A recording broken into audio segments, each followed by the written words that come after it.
కాంగ్రెస్ సభ జరిగింది. No doubts, I mean it created a wave in the Telangana. కాబట్టి అంటే మీకు ఇప్పుడు ఉన్న అభ్యర్థి కాంగ్రెస్ అంటే నేషనల్ వైడ్ ఎన్నికలు కాబట్టి you will see that range of.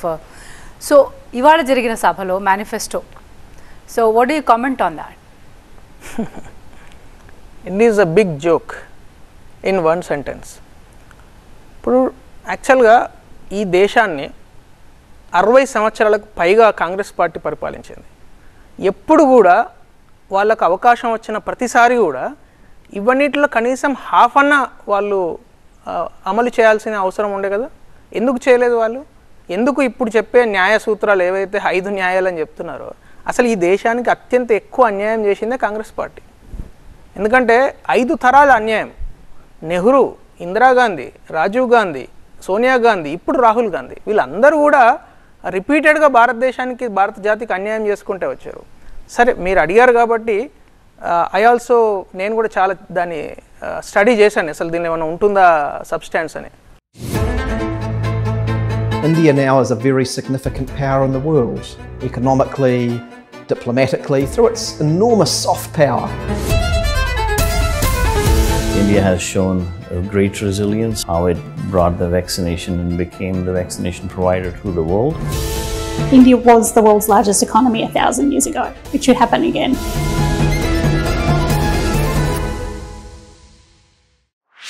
This and more. Streaming on News 9 Plus. Completely inconsequential అంటారు కదా. సో 2009లో వీళ్ళు ఒక మేనిఫెస్టో తీసుకొని వచ్చారు. నేను మీకు కొన్ని చదివి వినిపిస్తా, మీరే చెప్పండి దానికి వీళ్ళు కరెక్టా తప్ప అనేది. ఇప్పుడు 2009 మేనిఫెస్టోలో వీళ్ళు జిఎస్టీ తీసుకొచ్చా అని చెప్పారు. 2024 మేనిఫెస్టోలో మేము జిఎస్టీని రద్దు చేస్తామని చెప్తున్నారు. అంటే ఏంది, ఈ 15 సంవత్సరాలలో వాళ్ళు ఏమన్నా బోధి వృక్షం కింద కొత్తగా జ్ఞానోదయం అయిందా? ఏంది అసలు? 2009లో they said that they give security, country security, internal security is their foremost importance. They have got into power, right? In 5 years till 2014 there were 13 bomb blasts in India, all Indian cities. Why? వాళ్ళకు foremost importance అన్నప్పుడు, వాళ్ళకు అధికారం ఇచ్చినప్పుడు, ఈ దేశము 206 సీట్లు ఇచ్చి నమ్మి వాళ్ళకు అధికారం ఇస్తే వాళ్ళు they have backstabbed this country. 2004, 2009 మీరు ఏ మేనిఫెస్టో ఎప్పుడైతే వాళ్ళు గవర్నమెంట్ చేశారో, 2009 I have got the 9 manifesto. మీరు చూడండి, 2008 Mumbai attacks, Guwahati bombings 2009, Assam bombings 2009, Pune bombings 2010, Varanasi bombings 2010, Mumbai bombings 2011, Delhi bombings 2011, Pune bombings 2012, Hyderabad bomb blast 2013, Srinagar attack, Bengaluru blast, Bodhgaya bombings, Patna bombings. ఎంత దూరం అంటే నరేంద్ర మోడీ గారు స్పీచ్ ఇస్తున్నప్పుడు పాట్నా స్టేట్ సిటీలో అక్కడ బాంబ్ బ్లాస్ట్ అయిందండి. అంటే that was a kind of internal security that they had.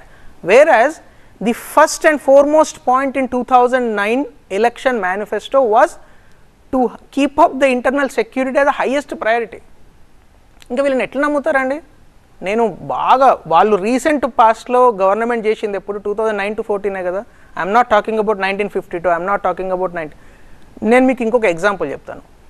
Rajiv Gandhi had got a brutal majority in 1984.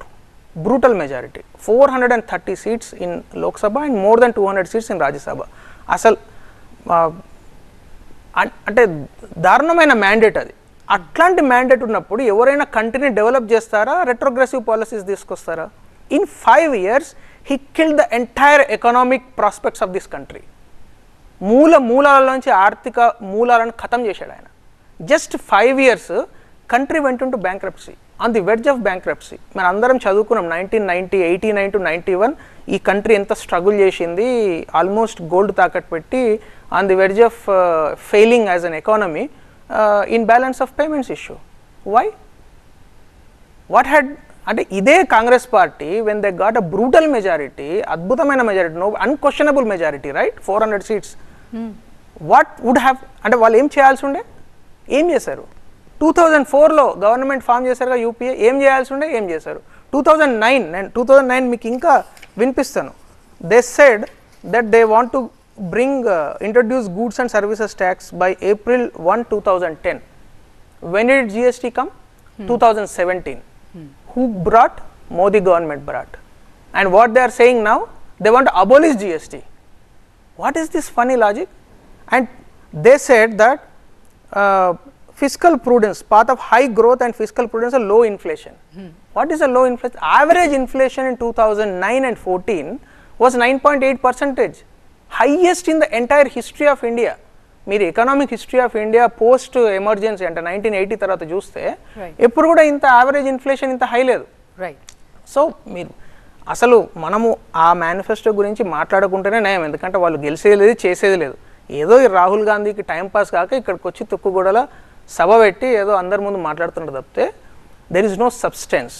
And in the same మీరు చెప్తున్నారు కాబట్టి నేను అంటున్నాను, in the same meeting Revanth Reddy మాట్లాడుతూ మేము గుజరాత్ డెవలప్మెంట్ కన్నా ఎక్కువ డెవలప్మెంట్ అంటే he is acknowledging that Gujarat has developed and he is acknowledging Gujarat model is better model.